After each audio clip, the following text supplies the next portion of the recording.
கடந்த காலங்களில் இருந்த அளவுக்கு ஜாதிய பிரச்சனை எல்லாம் இப்ப திருமணத்துக்கு குறைஞ்சிருச்சு சார். 90% குறைஞ்சிருச்சா? இந்த போன்ற பணம் எடுக்கிறதுனால தான் மீண்டும் இந்த மாதிரி ஒரு பிரச்சனை வருதுன்னு சொல்றாங்க. இது வந்து 99% இன்னும் அப்படியே தான் இருக்கு.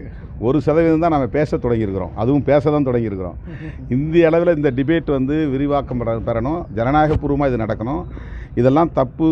இந்த மாதிரி பாவம் புண்ணியம்ங்கிற பேரில் மேல் சாதி கீழ் சாதி என்கிற இந்த கட்டமைப்பை வந்து நியாயப்படுத்துவது தவறானது. ஏன் இப்போ இன்றைக்கி மகாவிஷ்ணுங்கிறவர் பேசுனதில் ஏன் இந்த எதிர்ப்பு வருதுன்னா, பாவ புண்ணியம் இருக்கிறதுன்னு நம்பினா மேல் சாதி கீழ் சாதி இருக்கிறதையும் நம்பி ஆகணும். ஏன்னா பாவம் செய்தவர்கள் கீழ் சாதியாகவும் புண்ணியம் செய்தவர்கள் மேல் சாதியாகவும் பிறந்திருக்கிறார்கள் என்பது தான் அவங்களுடைய ஐதீகம், அவங்களுடைய நிலைப்பாடு. அதனால தான் இதை நாம் வந்து விமர்சிக்க வேண்டியிருக்கிறது. சமூக ஒடுக்கத்தை தமிழக அரசு ஒடுக்கி இருக்கிறதா நினைக்கிறேன். ஜாதி பாகுபாடு வந்து தமிழக அரசு ஒடுக்கி இருக்கிறதா நீங்கள் நினைக்கிறீங்களா? ஏன்னா வேங்கவேல் விஷயம் 2 வருஷமாச்சு இது வரைக்கும் ஒன்று கண்டுபிடிக்காமல் இருக்கு. கடலூரில் ஒரு மேட்டர் நடந்திருக்கு. தமிழ்நாடு பூரா நடக்கு, ஆங்காங்கே நடந்து கொண்டிருக்கிறது.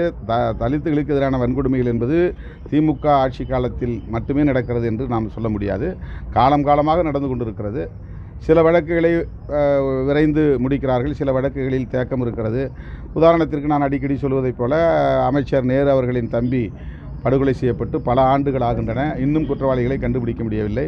இது போன்ற டெக்னிக்கல் டிலே அப்படிங்கிறது சில நேரங்களில் சில வழக்குகள் இருக்கத்தான் செய்யும். அதனால் வந்து திமுக அரசு தான் சாதியை காப்பாற்றுகிறது அல்லது வளர்க்கிறது என்கிற அடிப்படையிலே நாம் இதை 19 ஒரு கட்சியின் மீது அல்லது ஒரு அரசின் மீது மட்டும் குற்றம் சுமத்தி விட முடியாது. எல்லோரும் இதற்கு பொறுப்பு. நாம் ஒவ்வொருவரும் சாதி அடிப்படையில் நிகழக்கூடிய மோதல்களை முரண்பாடுகளை சரி செய்வதற்கு முன்வர வேண்டும் என்பது என்னுடைய வேண்டுகோள்.